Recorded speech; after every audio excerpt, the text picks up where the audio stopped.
গল্পটির নাম কবিতা। 15 মিনিট হয়তো সময় আছে, একটা কবিতা লিখতে পারবি? যদি কিছু লিখি পড়তে পারবি তুই? আমি না পড়লেও পৃথিবী পড়বে। আমার তো স্বপ্ন তোর লেখা প্রকাশিত হোক। অবশেষে প্রকাশিত হয়েছিল মাইকেলের লেখা। ইভা তার শেষ ইচ্ছা প্রকাশের সাথে সাথে শেষ নিঃশ্বাসও ত্যাগ করেছিল। মারণ রোগে ইভা আক্রান্ত হওয়ার দরুন মাত্র 25 বছরে জীবনদীপ নির্বাপনের আগের মুহূর্তেও শেষ ইচ্ছা ছিল মাইকেলের কবিতা প্রকাশনা। মাইকেল নিজের চোখে ইভার মৃত্যু দেখলেও তা আটকাতে পারেনি, কিন্তু রেখেছিল তার শেষ ইচ্ছে। সাহিত্য ছিল মাইকেলের প্রাণ, কিন্তু তার সাহিত্য চর্চা ছিল গোপন, কখনো কোথাও প্রকাশ পায়নি, কারণ মাইকেল নিজের লেখা অন্যর নামে বিক্রি করে সংসার চালাতো। যাকে বিক্রি করত তার সাথে চুক্তি হয়েছিল জীবদ্দশায় মাইকেল নিজের নামে লেখা প্রকাশ করতে পারবে না। এদিকে ইভার স্বপ্ন ছিল মাইকেলের লেখা একদিন সবাই পড়বে। তাই প্রাণাধিক প্রিয় ইভার মৃত্যুর 15 মিনিটের মধ্যে বিষ খেয়ে মৃত্যুর কোলে ঢলে পড়েছিল মাইকেলও। সুইসাইড নোটে লিখে গেছিল শেষ ইচ্ছা, এবং সেই শেষ ইচ্ছা অনুযায়ী মাইকেলের সেই কবিতা প্রথম এবং শেষবারের জন্য প্রকাশিত হয়েছিল নিজের নামে তাদের সমাধির ফলকে। এসেছিলাম দুনিয়াতে স্বপ্ন চোখে নিয়ে, আঁকবো জীবন নতুন করে নতুন তুলি দিয়ে। জীবন বড়ই সহজ ভেবে ভুল করেছি প্রচুর, লড়াইটাকে তুচ্ছ ভেবে এগিয়েছি যে বহুদূর। বাঁচার মানে বদলেছিল তোমার আগমনে, জীবনমৃত ছিলাম আমি বুঝেছি প্রতিক্ষণে। সাহিত্যকে আঁকড়ে ধরে চলছিল যে গাড়ি, সেটাই আজ উল্টে গিয়ে পড়ল লম্বা দাঁড়ি। নমস্কার, দেখছেন ওঙ্কার বাংলায় এক পেশা ভিন্ন নেশা। মিহিকা রয়েছি আপনাদের সঙ্গে। আমাদের এই বিশেষ অনুষ্ঠানে প্রত্যেকদিন আমাদের সঙ্গে এমন একজন করে অতিথি থাকেন যাদের পেশা একটা হলেও তাদের ভালো লাগার কাজটাকে, তাদের নেশাটাকে সমস্ত কর্মব্যস্ততার মাঝখান দিয়েও তারা বাঁচিয়ে রেখেছেন। আজকেও আমাদের সঙ্গে এরকমই একজন অতিথি রয়েছেন। তিনি পেশায় ব্যাংকে চাকরিরত হলেও তার নেশা কিন্তু লেখালেখি। এই যে এত ব্যস্ততার মধ্যে এই ওয়ার্ক লাইফের সাথে ব্যালেন্স করে কিভাবে তারা তাদের এই ভালো লাগার কাজটাকে বাঁচিয়ে চলেন, সেই গল্পটাই তো আমরা রোজ শুনি। আজকের অতিথির কাছ থেকেও আমরা তার জীবনের এই গল্পগুলো, কিভাবে তিনি সবটাকে একসাথে সামলে চলেছেন, সেই গল্পগুলো সব শুনবো। তাই আজকের এপিসোডে আমরা আজকের বিশেষ অতিথি স্বর্ণাভ বন্দ্যোপাধ্যায়কে স্বাগত জানাচ্ছি। নমস্কার স্বর্ণাভ। নমস্কার। ওঙ্কার বাংলার পর্দায় আপনাকে স্বাগত। আমি শুরুতেই যে প্রশ্নটা করব, সুন্দর একটা গল্প দিয়ে আমাদের শুরুটা হলো। তো লেখালেখির মধ্যে মূলত গল্পটাই লেখা হয়, তাই তো? আগে কবিতা লিখতাম, কিন্তু এখন মেনলি গল্পটাই লেখা হয়। এই লেখালেখির শুরুটা কিভাবে হলো?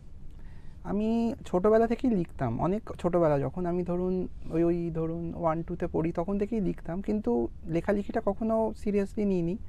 আর ছোটোবেলা থেকে আরও আমি লেখালেখি ছাড়াও বিভিন্ন কাজে, বিভিন্ন কাজ করেছি। যেমন ধরুন আমি পিয়ানো বাজাতাম, অনেক শোও করেছি, বেশ কিছু জায়গায় আমি শো করেছি। পিয়ানোটাকে ভেবেছিলাম একসময় আমি প্রফেশন করব, কিন্তু যা হয় আমাদের জীবনে বড় হওয়ার সময় বিভিন্ন প্রেশারে, বিভিন্ন বাবা মার ইচ্ছা, সেইগুলো রাখতে গিয়ে আমার পড়াশোনা চাপেই মেনলি আমার লেখালেখি এবং আমার পিয়ানো বাজানো দুটোই আমার জীবন থেকে চলে গেছিলো।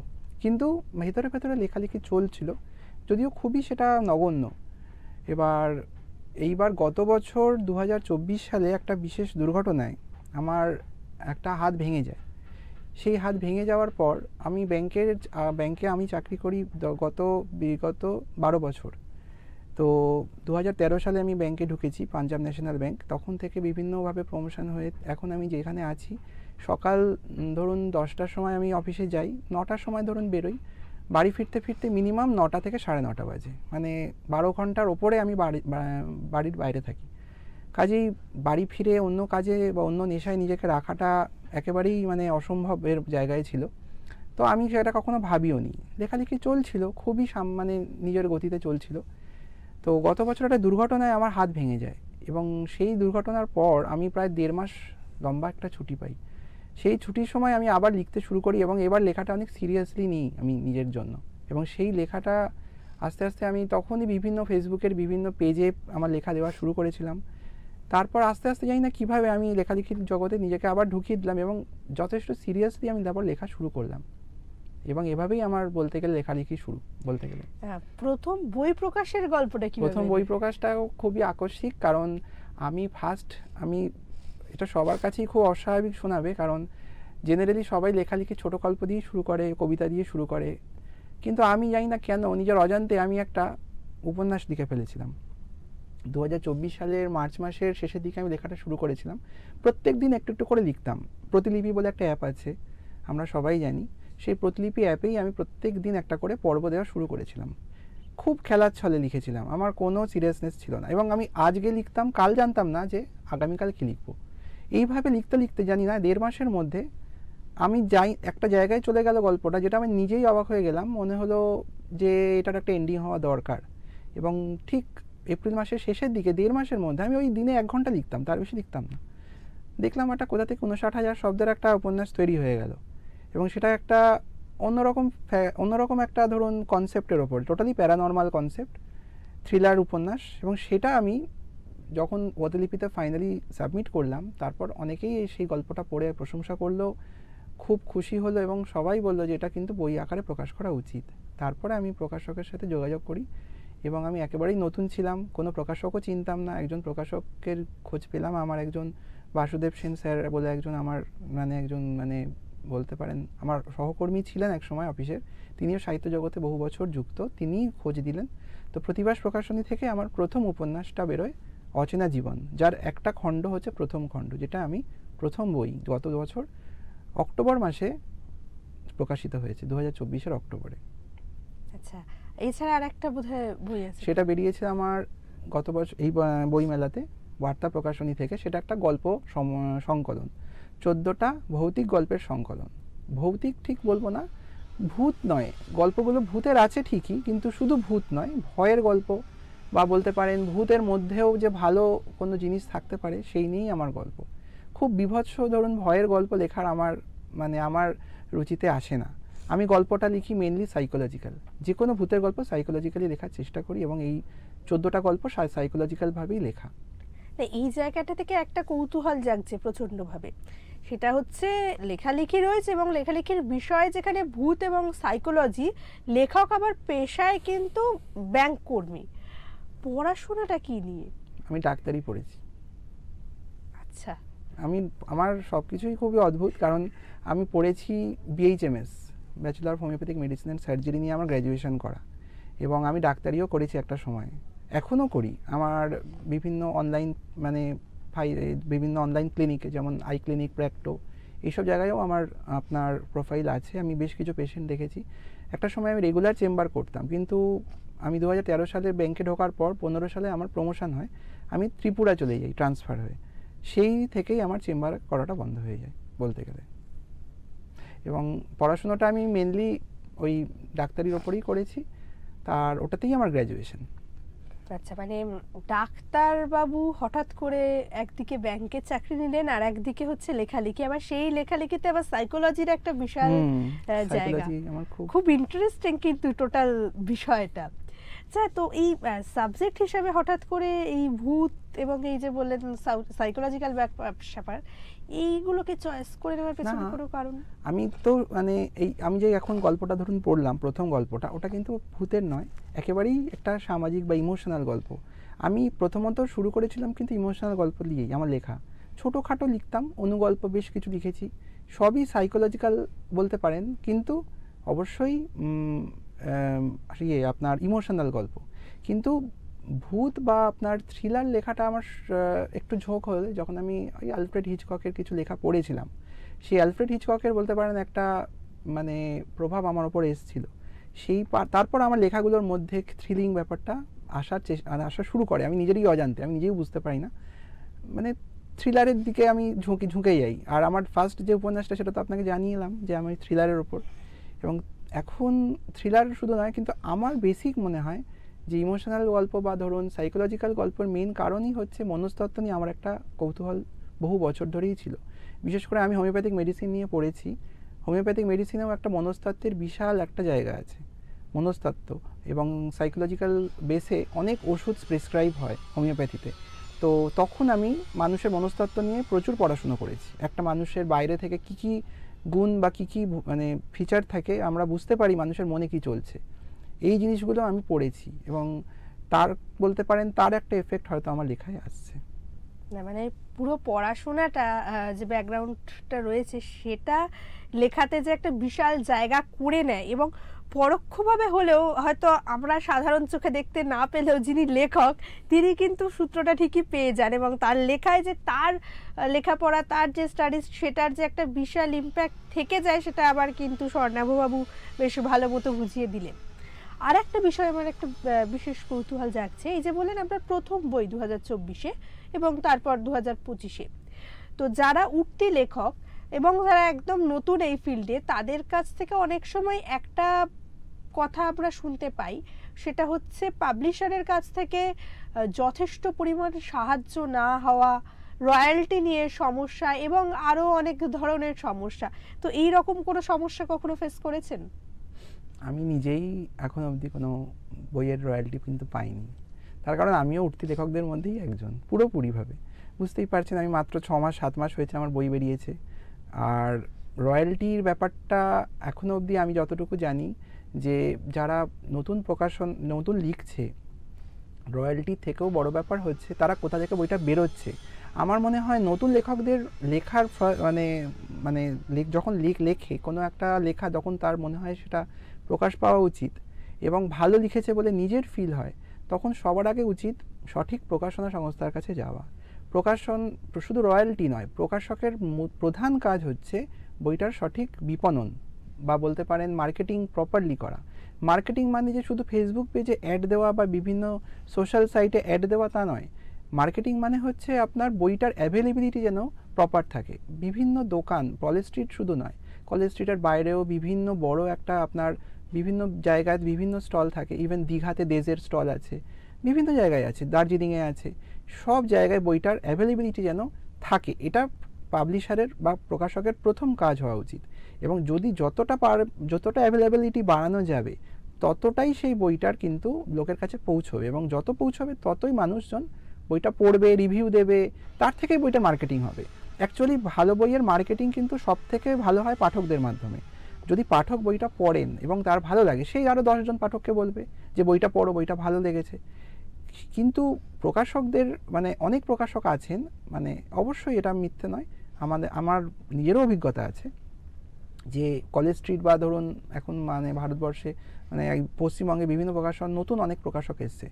তারা দুটোভাবে বই প্রকাশ করে। একটা হচ্ছে তারা রাইটারদের ধরুন সেলফ ফান্ডিং করে বই বার করে, এবং অনেক সময় রাইটারদের সাথে প্রকাশক যৌথভাবে খরচা করে বই বার করে। যাই করুক, পয়সাটা ইম্পর্টেন্ট নয়, কিন্তু বইটার প্রপার বিপণন করে না। বইটার বিক্রির হওয়ার দিকে তাদের ঝোঁক থাকে না, তাদের ঝোঁক থাকে বেশি বেশি করে বই প্রকাশ করা। এবং তার একটাই কারণ, বেশি বেশি করে বই প্রকাশ করার অর্থই হচ্ছে তাদের বিজনেসটা ঠিকঠাক জায়গায় চলে যায়। কিন্তু যারা লিখছেন তাদের বইটা যে প্রপারলি মার্কেটিং হচ্ছে না, সেই ব্যাপারে প্রকাশকরা সেই ব্যাপারে মাথা ঘামান না। রয়্যালটি তো ধরুন তারপর বইটা বিক্রি হলে তবেই তো রয়্যালটি, এবং বইটা বিক্রি কতটা হচ্ছে না হচ্ছে অনেক সময় লেখকরা সেটা জানতে পারেন না। এবং সেটার তো প্রধান কারণ হচ্ছে সেরকম কোনো এখনও সিস্টেম আসেনি আমাদের ইন্ডিয়াতে যে কটা বই আমার সেল হচ্ছে আমি কোনো অনলাইন সাইটে গিয়ে দেখতে পাবো। কিছু কিছু প্রকাশনা সংস্থা অবশ্য দাবি করেন যে তাদের সিস্টেম আছে, যে তারা লেখকদের দেখাতে পারেন যে তাদের বই কটা বিক্রি হচ্ছে। আমার এখন অবধি সেটা আমার চোখে আসেনি, বা আমার নিজের আমার অভিজ্ঞতা নেই, আমি জানি না। কিন্তু বিক্রিটা হওয়ার পিছনে এই অ্যাভেলেবিলিটিটা থাকা আমার মনে হয় খুবই প্রয়োজন, এবং সেই জন্য সঠিক প্রকাশনা সংস্থা চুজ করাটা লেখকদের কর্তব্য হওয়া উচিত।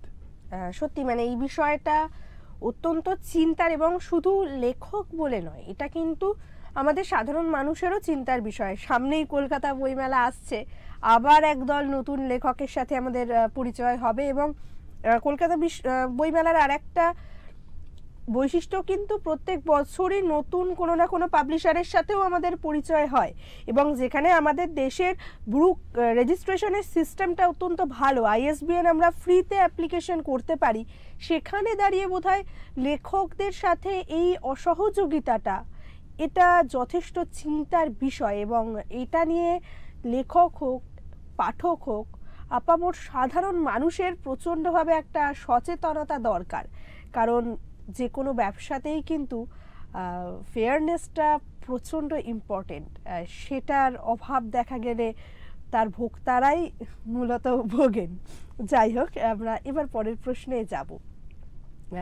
সামনে তো বইমেলা আসছে, এই বইমেলায় সেরকম কি প্ল্যান রয়েছে, মানে নতুন কোনো বই? অ্যাকচুয়ালি পরিকল্পনা আছে একটা বই বের করার, একটা বা দুটো বই, কিন্তু এখনও লেখা আমার শেষ হয়নি। ওই জন্য লেখাটা এখন শেষ হতে হতে ধরুন এই ডিসেম্বর মাস হয়ে যাবে। আমি মানে একটা প্রকাশনীর সাথে আমার কথা হয়েছে, যদিও তারা এখন অবধি আমাকে ফাইনাল জানায়নি। আর একটা প্রকাশকের সাথে কথা চলছে, যেখানে যদি কমপ্লিট হয়ে যায় ডিসেম্বরের মধ্যে, তাহলে আশা করি বই আসবে। আচ্ছা, না এর মাঝখান থেকে কিন্তু একটা জিনিস নিয়ে কৌতূহল আমারও তৈরি হচ্ছে এবং দর্শকদেরও নিশ্চয়ই তৈরি হচ্ছে, এই যে এতটা ব্যস্ত কর্মজীবন, সেটা নিয়ে একটু আমরা শুনলামও তো। হ্যাঁ, 2024-এ অ্যাক্সিডেন্টের জন্য হাতে সময় ছিল, তো তারপর থেকেও তো দুটোকে বেশ ম্যানেজ করে চলছেন, কিভাবে ব্যালেন্সটা করছেন? সময় বার করতে হচ্ছে, কারণ সময় বার করাটাই আসল কাজ। আমরা সময় পাই না, সময় বার করতে হয়।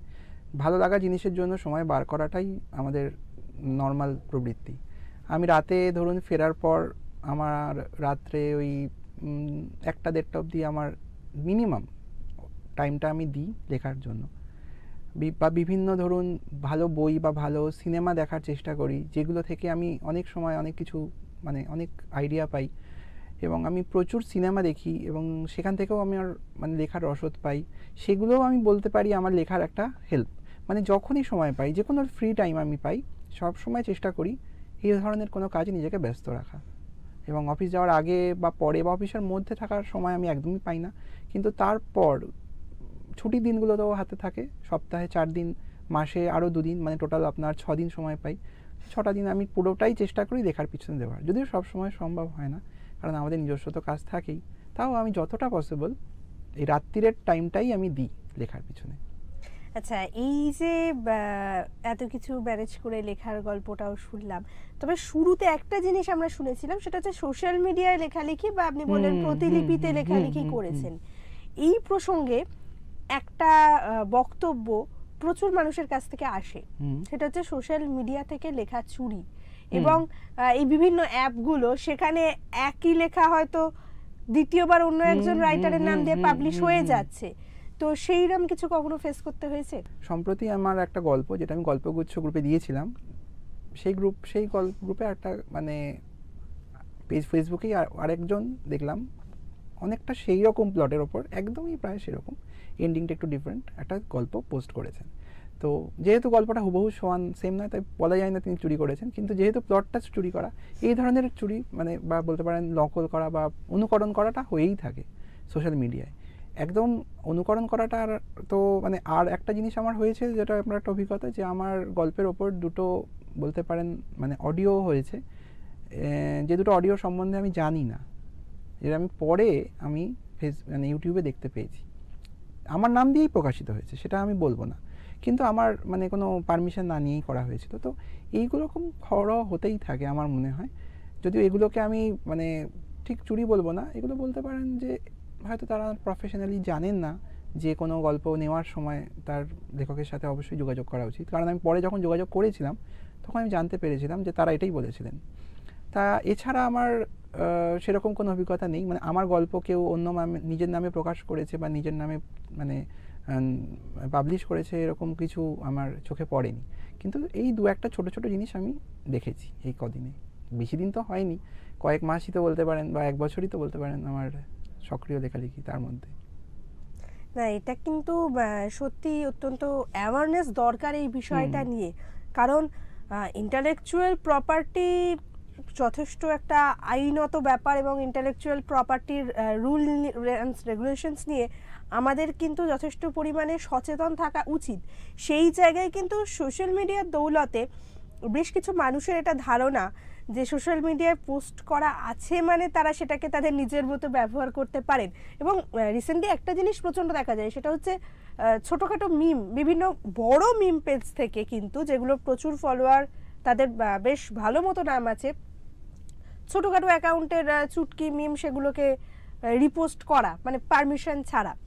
আমি আর একটা প্রশ্ন করব এই লেখালেখির বিষয়, যেহেতু এইভাবে নিজের প্রফেশনটাকে সামলে রেখে লেখালেখিটাকে চালিয়ে যাচ্ছেন, এবং শুধু মানে শখের লেখালেখি চালিয়ে যাওয়া না, সেটাকে বই আকারে প্রকাশ করা এবং একটা বই মানে সেই লেখাটাকে অনেক বেশি প্রফেশনালি এস্টাবলিশড করা।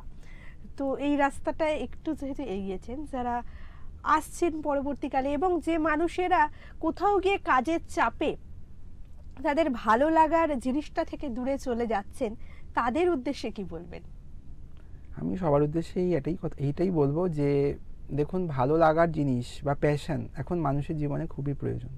কারণ মানুষ এখন অনেকটাই যান্ত্রিক হয়ে গেছে। আমরা আমাদের প্রফেশনে, যে প্রফেশনই হোক, সেই প্রফেশনে এতটাই নিজেদের টাইম দিয়ে ফেলি যে আমরা ভুলে যাই যে আমার নিজস্বতা বলে বা আমার ভালো লাগা বলে একটা জিনিস থাকে, এবং সেই ভালো লাগাটাকে আমরা মেরে ফেলি।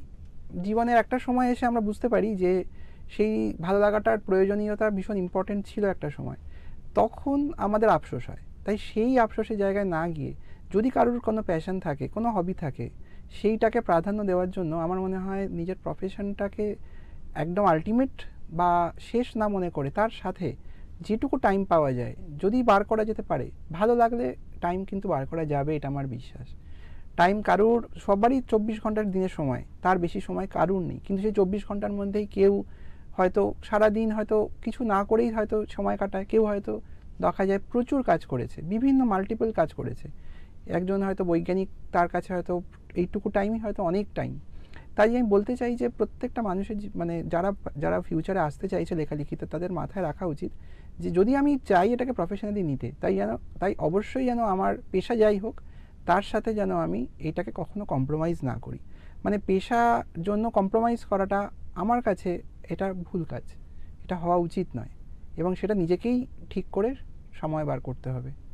সত্যি ভীষণ ইন্সপায়ারিং কথাগুলো।